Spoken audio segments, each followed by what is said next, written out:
जय श्री कृष्णा। राधे राधे भक्तों, लड्डू गोपाल की सेवा जो भी भक्त अपने हृदय से करते हैं वो उनकी लीलाओं और उनकी प्रेमा भक्ति को बहुत ही गहराई से अनुभव करते हैं।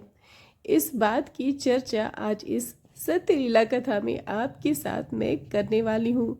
लेकिन उससे पहले मैं एक बात आप सबसे शेयर करना चाहती हूँ कि अगर आप भी राधा कृष्ण या फिर लड्डू गोपाल के परम उपासक हैं तो लड्डू गोपाल की दी हुई लीलाएं और लड्डू गोपाल के दिए हुए स्वप्न विचार पर ज़रूर गौर करिएगा, क्योंकि हमारे नन्हे बाल गोपाल अपनी सच्ची लीलाओं द्वारा हमें वही आदेश देते हैं जो कि उनकी इच्छा होती है। लड्डू गोपाल की सेवा किया करता है वो अक्सर उसके स्वप्न में आकर अपने भक्त को भाव दिया करते हैं कि उन्हें क्या पसंद है, आज उन्हें कौन सा वस्त्र पहनना है, या फिर आज वो भक्त द्वारा भोग में क्या पाना चाहते हैं। तो भक्त आप सबसे निवेदन है कि लड्डू गोपाल की सेवा के साथ उनके द्वारा किए हुए सारी छोटी छोटी लीलाओं पर आप ज़रूर ध्यान दें। लड्डू गोपाल भक्तों के साथ लीला इसलिए किया करते हैं ताकि उन्हें हर क्षण उनकी कृपा का अनुभव होता रहे, क्योंकि भगवान श्री कृष्ण का बाल रूप लड्डू गोपाल अपने भक्तों से बहुत ज़्यादा प्रेम करते हैं और वो हर क्षण अपने होने की अनुभूति अपने भक्त को कराना चाहते हैं, क्योंकि वो तो अखंड कोटि ब्रह्मांड नायक है, परम भगवान है। उन्हें तो हमारी किसी भी सेवा की कोई आवश्यकता नहीं, लेकिन अपने भक्त के भाव में वो इतना ज़्यादा आसक्त होते हैं कि हर क्षण हर पल अपने भक्त के साथ लीला और कृपा किया करते हैं। तो चलिए भक्तों, इस वीडियो द्वारा मैं आज आपको बताऊंगी कि एक बूढ़ी माँ के साथ प्यारे लड्डू गोपाल ने कैसी अजीब सी लीला की। तो ये कथा है अलीगढ़ में रहने वाली एक बहुत ही बूढ़ी मैया की, जो कि बहुत ही पुराने समय से अपने तन मन धन से लड्डू गोपाल की सेवा किया करती थी। उन बूढ़ी मैया का नाम था प्रियंवदा। तो आइए हम प्रियंवदा मैया के बारे में आज पूरी लीला घटना जानते हैं। तो बूढ़ी मैया के दो बेटे थे। दोनों बेटों की शादी हो चुकी थी और उनके बेटों के भी दो दो बच्चे थे। मैया अपनी युवा अवस्था से ही श्री कृष्ण की बहुत बड़ी भक्ति थी और साथ में वे लड्डू गोपाल की भी खूब सेवा किया करती थी। वे जब अपनी युवा अवस्था में थी तो ही उनके पति इस दुनिया को छोड़कर चले गए। उसके बाद से ही उन्होंने लड्डू गोपाल की सेवा शुरू की। उनके दोनों बेटे बड़े हुए और उन दोनों की शादी हो गई। अपने बेटों की जिम्मेदारी से छूटने के बाद उन्होंने अपनी भक्ति को और बढ़ा लिया और अपना संपूर्ण जीवन राधा कृष्ण को समर्पित कर दिया। वे हर महीने वृंदावन जाती और वृंदावन जाकर वहाँ पर बांके बिहारी और निधिवन के दर्शन अवश्य किया करती। बूढ़ी मैया का निधिवन से कुछ ज़्यादा ही लगाव था। न जाने क्यों वह जब भी वृंदावन जाती उनका जाना सबसे पहले निधिवन ही होता। मैया को निधिवन से एक आकर्षण महसूस होता और जब वो निधिवन जाती तो वहाँ पर बैठकर भजन ज़रूर करती। लेकिन उनके लिए अब एक समस्या खड़ी हो गई थी, क्योंकि उनके घर में कोई भी भक्ति नहीं करता। उनके दोनों बेटे और बहुएं भक्ति में बिल्कुल भी रुचि नहीं लेती। बहुओं का आचरण और व्यवहार अच्छा न होने की वजह से वे अपनी सास की सेवा भी नहीं करती। उनके दोनों बेटे वही करते जो उनकी पत्नियां कहा करती, लेकिन प्रियंवदा मैया फिर भी बहुत संतोष किया करती और अपना सारा समय भक्ति में लगाया करती। उन्हें सुबह शाम जो भी भोजन मिल जाता वो चुपचाप शांत मन से उसे ग्रहण कर लिया करती। लेकिन अब उनकी उम्र बहुत ज़्यादा होने लगी थी और उनका शरीर बहुत ही ज़्यादा कमज़ोर हो चुका था। उन्हें चलने और उठने बैठने में भी बहुत तकलीफ़ हुआ करती थी। उनकी बड़ी बहू स्वभाव की बहुत ही ज़्यादा रुग्ण थी, जो कि उन्हें दिन रात ताने सुनाया करती। वो उनसे घर के काम भी कराना चाहती थी, लेकिन मैया इतनी ज़्यादा बुढ़ी हो गई थी कि वो चाह कर भी कुछ न कर पाती। अब उनका वृंदावन जाना भी पहले से बहुत कम हो गया था, क्योंकि उनके दोनों बेटे अपने अपने कारोबार में बहुत ही ज़्यादा व्यस्त रहने लगे थे। किसी के भी पास उनको वृंदावन धाम ले जाने के लिए समय ही ना था, और उनकी बहुएं भी ठाकुर सेवा में उनकी कोई भी सहायता नहीं करती। ठाकुर जी को अर्पण करने के लिए फूल भी उन्हें बाहर से खुद तोड़कर लाने पड़ते। लेकिन प्रियंवदा मैया ठाकुर जी के प्रति इतनी ज़्यादा निष्ठावान थी कि ठाकुर सेवा में वो तनिक भी आलस न करती।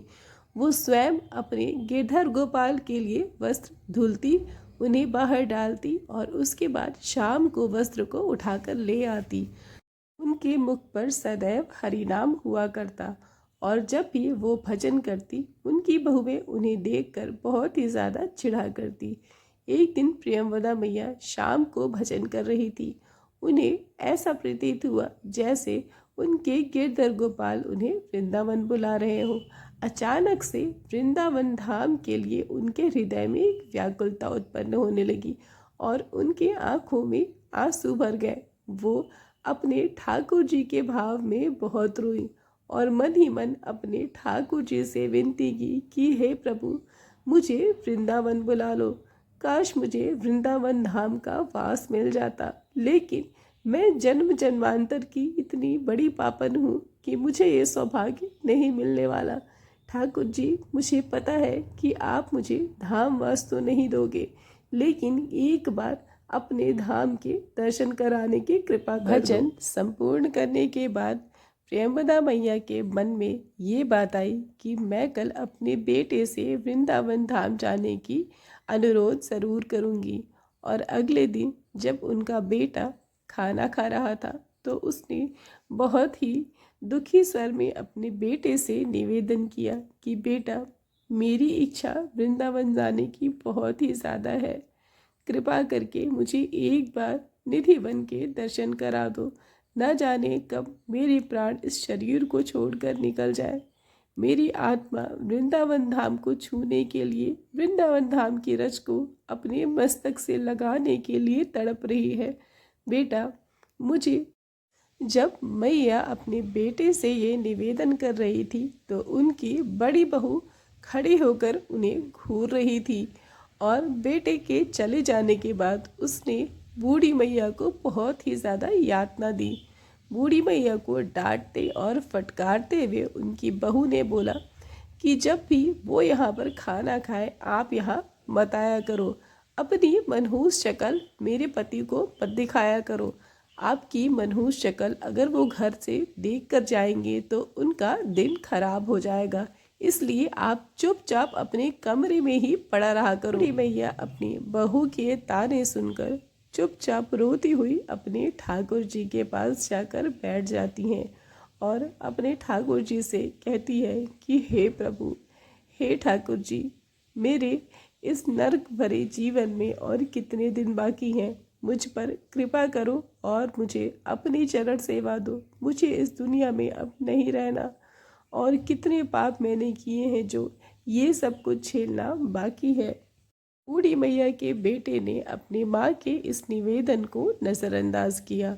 2-3 दिन के बाद जब प्रियंवदा मैया को फिर से वृंदावन धाम जाने की व्याकुलता होने लगी तो उन्होंने सोचा कि मैं अपने बेटे से फिर से अनुरोध करती हूँ, क्या पता ठाकुर जी की कृपा हो और वो मेरी बात को मान ले। वृंदावन जाने के लिए वो अपने पुत्र से फिर से निवेदन करने लगी। वो उसके पैरों पे गिर गई, लेकिन उनका बेटा इतना निष्ठुर था कि अपनी माँ को किनारे करके वो बाहर चला गया और उनकी बात को पूरी तरह से अनसुना कर दिया।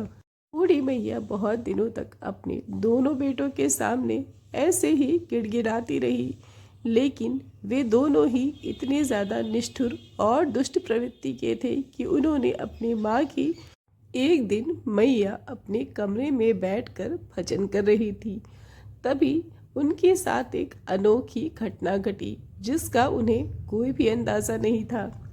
उन्होंने देखा कि उनका बड़ा बेटा उनके कमरे में आ रहा था। वो डर के मारे खड़ी हो गई। बेटे के साथ उनकी बहू भी थी। वे दोनों बूढ़ी मैया के कमरे में आए और बेटे ने अपनी माँ से पूछा कि माँ, तुम वृंदावन जाना चाहती हो ना? ठीक है, रो मत, मैं जल्दी ही तुम्हें वृंदावन धाम ले चलूँगा और वहाँ तुम जितने दिन चाहो उतने दिन रह सकती हो। अगर तुम्हारी इच्छा हो तो अपना सारा सामान वहाँ लेकर चलो, तुम अब वहीं रहना। इतना सुनकर प्रियंवदा मैया फूली न समाई। उन्हें ऐसा लगा जैसे ठाकुर जी ने उनकी विनती स्वीकार कर ली हो और अब उन्हें और कोई भी इच्छा नहीं थी, बस वृंदावन जाकर अपने ठाकुर जी के दर्शन कर निधिवन के दर्शन करना। मैया अपने धाम दर्शन की तैयारियों में लग गई। वे अपने गोपाल जी के नए नए वस्त्र और आभूषण बाहर निकालने लगी और सारे आभूषण वस्त्र एक साथ इकट्ठे करके अपने बैग में रखने लगी। उनकी बहू नित उनके इन कृत्यों को देखती रहती और मन ही मन व्यंग्यात्मक दृष्टि से मुस्कुराती रहती। वो दिन आ गया जब प्रियंवदा मैया को वृंदावन धाम के लिए प्रस्थान करना था। उनका बैग और सारा सामान तैयार हो गया, लेकिन वो एक बात सोचकर बहुत ही ज़्यादा आश्चर्यचकित थी कि मेरे सिवा किसी का भी सामान तैयार क्यों नहीं है। क्या तुम सब मेरे साथ नहीं चल रहे हो? वे अपने बेटे और बहू से प्रश्न पूछने लगी। उनके बेटे ने पूछा कि माँ, हम सबका भी सामान रेडी है, कमरे में रखा है, बस जब भी निकलना होगा हम सामान लेके निकल चलेंगे। थोड़ी देर के बाद गाड़ी बाहर खड़ी हो गई, जिससे मैया को वृंदावन के लिए स्टेशन जाना था। उनके बेटे ने उनसे बोला कि माँ, अपना सामान लेकर बाहर चलो, निकलने का समय हो गया है। बूढ़ी मैया बहुत ही कठिनाई से अपना भारी सा बैग और एक हाथ में नन्हे लड्डू गोपाल को लेकर बाहर निकलने लगी। उनकी बहू ने उन्हें जोर से डांटा कि आप ये साथ में लेकर क्यों चल रही हैं? इन लड्डू गोपाल को आप यहीं पर रख दो। लेकिन मैया ने अपने गोपाल जी को अपने आंचल में छुपा लिया और अपने बहू से डरते हुए बोला कि बहू, इन्हें मेरे साथ चलने दो, इनसे बिछड़कर मैं एक भी दिन नहीं रह सकती हूँ, इसलिए इन्हें मैं अपने साथ लेकर जा रही हूँ। उनकी बहू ने कुछ भी नहीं बोला और वो कार में बैठ गए। उनका बेटा, बहू और प्रियंवदा मैया ये तीनों स्टेशन के लिए निकल पड़े। जब वे तीनों स्टेशन पर पहुँचे तो सामने प्लेटफॉर्म पर ट्रेन लगी हुई थी और उन्होंने गाड़ी से अपना सामान निकाला और प्लेटफॉर्म पर जा खड़े हुए। अपनी माँ को ट्रेन में चढ़ाते हुए उनके बेटे आशीष ने उनसे बोला कि माँ, अपना सामान लेकर तुम अपनी सीट पर बैठो, मैं अभी तुम्हारे लिए पानी लेकर आता हूँ। मैया वृंदावन जाने की खुशी में इतनी ज़्यादा उत्तेजित थीं कि उन्हें कुछ भी नज़र नहीं आ रहा था। उन्हें तो बस इच्छा हो रही थी कि मैं जल्द से अपने धाम पहुंच जाऊं। शीश और उसकी पत्नी रूपा ने अपनी बूढ़ी सास को उनकी सीट पर बैठा दिया और बाहर पानी लेने के बहाने से ट्रेन से उतर गए। उतरने के बाद वे आपस में खड़े होकर बातें करने लगे। आशीष ने अपनी पत्नी रूपा से बोला कि रूपा, बस अब हम पूरी तरह से इनसे छुटकारा पा लेंगे। आज के बाद हमें इनकी कोई भी फिक्र नहीं करनी पड़ेगी। उसकी पत्नी रूपा ने पूछा कि तुम ऐसा क्यों कह रहे हो? आशीष ने अपनी पत्नी की तरफ मुस्कुराते हुए देखकर बोला कि रूपा, हम वृंदावन माँ के साथ नहीं जा रहे हैं। ये सब तो मेरी प्लानिंग थी। इन्हें इस ट्रेन में ही छोड़कर हम यहाँ से वापस घर चलेंगे। रूपा अपने पति को देखकर मुस्कुराने लगी और वे दोनों स्टेशन से बाहर निकलने लगे। इधर बूढ़ी प्रियंवदा मैया ट्रेन में अपने गोपाल जी को लेकर बैठी हुई थी और भजन कर रही थी। थोड़ी थोड़ी देर पर वो अपने गोपाल जी को अपने थैले से निकालकर कुछ न कुछ खिलाती और अपनी गोद में लेकर उन्हें लाड़ लड़ाती रहती। वो इस बात से बिल्कुल अनजान थी कि उनके बेटे और बहू ने उनके साथ षड्यंत्र किया है और वे उन्हें इस ट्रेन में ही छोड़कर चले गए हैं। उन्हें बिल्कुल नहीं पता था कि अब उनका बेटा उन्हें लेने कभी नहीं आएगा और वो वृंदावन के लिए अकेले जा रही हैं।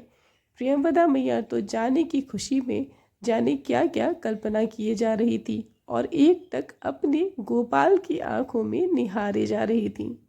15 मिनट के बाद ट्रेन चल पड़ी और प्रियंवदा मैया को अभी भी इस बात का ध्यान नहीं था कि उनका बेटा आशीष और बहू रूपा उनके साथ नहीं थी। वे अपने लड्डू गोपाल को गोद में लेकर उन्हें थपकियां दे रही थी और साथ में उनकी भी आंख लग गई। थोड़ी देर तक वो सोती रहीं। फिर अगले स्टेशन पे बहुत सारे लोग ट्रेन में चढ़ने लगे। जब ट्रेन में थोड़ी सी भीड़ हो गई तो मैया की अचानक से आंख खुली और उन्होंने देखा कि उनके अगल बगल बहुत सारे लोग बैठे हैं, लेकिन आशीष और रूपा कहीं भी नजर नहीं आ रहे। वो उलझन भरी दृष्टि से पूरे बोगी में अपने बेटे और बहू को ढूंढने लगी। उनके बगल में बैठी एक महिला ने उनसे पूछा कि मैया, क्या आप किसी को ढूंढ रही हैं या फिर आपको कुछ चाहिए? बूढ़ी प्रियंवदा मैया ने उस महिला से बोला कि मुझे कुछ नहीं चाहिए, मैं अपने बेटे और बहू को ढूंढ रही हूँ। न जाने वो किस बोगी में जाकर बैठ गए हैं। कहीं ऐसा तो नहीं कि वो ट्रेन को छोड़ दिए हैं, गलती से किसी और बोगी में बैठ गए हैं। लेकिन सच तो कुछ और था। उधर आशीष और रूपा अपने घर पहुंच गए थे और यहाँ प्रियंवदा मैया अकेली ट्रेन में लड्डू गोपाल को गोद में लिए हुए पूरी बोगी में अपने बेटे को ढूंढ रही थी। ढूंढते ढूंढते जब वो बहुत ही ज़्यादा थक गई तो वापस अपनी सीट पर आकर बैठ गई और अपने गोपाल जी से कहने लगी कि हे गोपाल जी, ये क्या हो गया? आखिर मेरा बेटा कहाँ चला गया?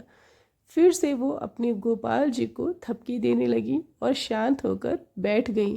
कुछ घंटों के बाद मथुरा स्टेशन आ गया। यहाँ पर बूढ़ी मैया को उतरना था। वो अपने हाथ में लड्डू गोपाल को लेकर और अपना भारी सा सामान लेकर ट्रेन से उतरने की कोशिश करने लगी, लेकिन ट्रेन में भीड़ इतनी ज़्यादा थी कि वो नीचे नहीं उतर पा रही थी। धक्के लगने की वजह से वो बार बार पीछे चली जा रही थी और उनके गोपाल जी को भी बहुत चोट लग रही थी। वो बहुत ज़्यादा परेशान थी। किसी तरह से धीरे धीरे वो अपने गोपाल जी को लेकर ट्रेन से नीचे उतरती हैं। अब इसके बाद वहाँ पर उन्हें कुछ भी समझ में नहीं आ रहा था। ज़्यादा भीड़ होने की वजह से उनका पैर सीढ़ियों से फिसलता है और वो अपने गोपाल जी को लेकर गिर जाती हैं। गिरते ही वो सीढ़ियों से सरक कर नीचे आ गिरती हैं और उनका सामान उनके हाथ से छटक कर दूर जा गिरता है। उनके गोपाल जी उनकी गोद में ही पड़े रहते हैं। तेज गिरने की वजह से उनके कमर में बहुत चोट लगती है और वो नीचे से उठ भी नहीं पाती। उनके बूढ़े शरीर में इतनी ताकत भी नहीं थी कि वो अपने गोपाल जी को लेकर ज़मीन से उठ खड़ी हों। वो ज़मीन पर ही बैठकर रोने लगती हैं। उनको बहुत ही ज़्यादा पीड़ा होती है और उनके शरीर से रक्त बहने लगता है। वो करा करा कर रो रो कर अपने गोपाल जी को पुकारने लगती है कि हे मेरे लड्डू गोपाल, ये तेरी कैसी लीला है? तूने मुझे यहाँ क्यों लाकर गिरा दिया? मैंने कितने पाप किए हैं जो तू मुझे ऐसे फल दे रहा है? ऐसे बोल कर वो अपने गोपाल जी को पुकार बहुत ही प्रयत्न करने के बाद भी वो उठ नहीं पा रही थी और ज़ोर ज़ोर से ज़मीन पर चिल्लाकर रो रही थी। उन्होंने देखा कि अचानक से उनके कंधे पर किसी ने हाथ रखा है और जब उसने पलट के देखा तो एक नन्ही सी बच्ची थी और वो बच्ची बूढ़ी माँ को दादी दादी बोल रही थी। उस बच्चे का स्वरूप बहुत ही कोमल और मृदुल था। उसका रंग इतना ज़्यादा गोरा था कि उसको देखकर कोई भी उसके सौंदर्य में मुग्ध हो जाए। बूढ़ी माँ ने उसे देखते ही अपने आंसू पोंछे और उस नन्ही बच्ची से पूछा कि तुम कौन हो? मुझे क्यों उठा रही हो? मैं तो तुम्हें नहीं पहचानती। लेकिन उस बच्ची ने बूढ़ी माँ को दादी से संबोधित करते हुए बोला कि दादी, मैं आपकी अपनी ही हूँ। उठ जाइए, मैं आपको यहाँ से लेकर चलूँगी और जहाँ भी आपको जाना होगा मैं आपको पहुँचा दूँगी। बूढ़ी प्रेमवदा मैया ने उस बच्ची से बोला कि तू तो खुद ही इतनी नन्ही सी है, तू मेरी सहायता कैसे करेगी। लेकिन उसी क्षण मैया के साथ एक अनोखी सी घटना घटी। जब मैया को होश आया तो उन्होंने देखा कि वो स्टेशन से बाहर हैं। वो अचानक से रुककर सोचने लगी कि मैं एक कदम भी नहीं चली, फिर मैं स्टेशन से बाहर कैसे आ गई, किसने मुझे हाथ पकड़कर वहाँ से यहाँ लाया, वो समय इतनी जल्दी कैसे बीत गया, मेरे साथ क्या हो रहा है। मैया उस बच्ची का हाथ पकड़कर उसके पीछे पीछे चलने लगी। आगे आगे वो बच्ची थी और पीछे बूढ़ी मैया। प्रियंवदा मैया के जीवन की ये घटना बिल्कुल ही अलौकिक थी और वो आज तक इसे में समझ ना सकी कि ये घटना कैसे कैसे घटी। इस पूरे काल में उनके साथ जो भी घटित हुआ वो बिल्कुल ही दिव्य और अलौकिक है, क्योंकि स्टेशन से निकलने के बाद वो अपने आप निधिवन पहुंच गई। उन्होंने निधिवन जाने के लिए कोई भी दूरी, कोई भी साधन तय नहीं किया। स्टेशन के बाद निधिवन पहुंचते ही वहां उन्होंने बहुत ही अनोखा अनुभव किया। उन्होंने देखा कि उनके बगल में कोई भी बच्ची नहीं है। उनके गोद में उनके नन्हे लड्डू गोपाल और उनकी जपमाला है। इस पर भजन करते हुए बूढ़ी प्रियंवदा मैया निधि वन के अंदर जा रही थी। निधि वन का ऐसा स्वरूप और ऐसा दृश्य उन्होंने पहले कभी नहीं देखा। पूरे वन में कोई भी और नहीं था और पूरा वन, पूरे वृक्ष फूल और लताओं से सजे पड़े हुए थे। पूरे वन में चिड़िया चहचहा रही थी और रंग बिरंगी तितलियां उड़ रही थी। उन्हें ऐसा महसूस हो रहा था मानो वो किसी दिव्यलोक में आ गई हूँ। जब वो निधि वन में अंदर जाने लगी तो उनके पास एक नन्हा सा बालक आया जो बहुत ही सांवला और घुंघराले बालों वाला था। उस बालक ने बूढ़ी मैया से बोला कि मैया, तुमने मेरे पास आने में इतनी देर क्यों लगा दी। मैया स्तब्ध रह गई और वो मन ही मन सोचने लगी कि ये नन्हा बालक कौन है। और उस बालक के साथ वही बच्ची थी जो स्टेशन से बूढ़ी मैया को निधिवन लेकर आई थी। उन्होंने देखा कि वे दोनों हाथ पकड़कर निधिवन में एक दूसरे के साथ खेलने लगे और उस समय उनके साथ जो घटना घटी वो देखकर तो उनके पैरों तले जमीन ही खिसक गई। उन्होंने देखा कि उनकी गोद में उनके लड्डू गोपाल है ही नहीं, वो उनकी गोद से गायब है। उसके बाद उन्होंने एक ऐसा अद्वितीय दृश्य देखा जिसे देखकर उनका जीवन सफल हो गया। उन्होंने देखा कि निधिवन के एक तुलसी वृक्ष के नीचे वही लाली और उनके लड्डू गोपाल उस बालक का रूप धारण कर कर एक साथ बैठे हैं और खेल रहे हैं। बूढ़ी मैया के नेत्र अश्रु से गीले हो चुके थे और वो अपने राधा कृष्ण के प्रेम भाव में पूरी तरह से मग्न थी। ने बाल गोपाल और श्रीमती राधा रानी के इस रूप को देखकर उनके नेत्र से आंसू तो रुक ही नहीं रहे थे। उन्हें ऐसा लग रहा था कि मानो मेरे जन्म जन्मांतर के पाप आज खत्म हो गए और मेरा जीवन धन्य हो गया। अब इस जीवन से मुझे कुछ भी नहीं चाहिए, ना ही मुझे अपनी संतान चाहिए और ना ही इस संसार का कोई भी सुख चाहिए। मेरे इन बूढ़े नेत्रों को बस मेरे गोपाल और मेरी राधिका रानी की ये संयोग और दर्शन चाहिए। इतना भावविभोर होकर और अपने प्रभु से ये प्रार्थना करते हुए बूढ़ी प्रियंवदा मैया ने अपने प्राण छोड़ दिए और वे सदैव के लिए अपने गोपाल जी के गोलोक में प्रवेश कर गए। तरह से बूढ़ी प्रियंवदा मैया का लौकिक जीवन लड्डू गोपाल की भक्ति और राधिका रानी की भक्ति करते करते सफल हो गया। प्राण त्यागने के बाद वो उसी निधि वन में एक वृंदा वृक्ष का रूप लेकर सदैव के लिए स्थापित हो गई और आज भी वो अपने दिव्य नेत्रों से उसी वन में राधा कृष्ण की लीलाओं को नित्य देखती रहती हैं। जिस तरह प्रियंवदा मैया की तरह जो भी लड्डू गोपाल और नन्ही राधिका रानी की अपने हृदय से और निश्चल भाव से सेवा करता है, वो ज़रूर ही इस सांसारिक मायिक जीवन से जल्दी ही छुटकारा पा लेता है और उसे 84 लाख योनियों में बार बार जन्म लेना नहीं पड़ता। इस जन्म मरण के बंधन से और अलग अलग शरीर धारण करने के दुख और बंधन से वो हमेशा के लिए छूट जाता है। उसे बार बार इस मृत्यु लोक में आना नहीं पड़ता। वो तो सदैव के लिए ठाकुर जी के उस दिव्य गोलोक में बस जाता है और रात और दिन अपनी राधा कृष्ण की नवीन लीलाओं का दर्शन करता है।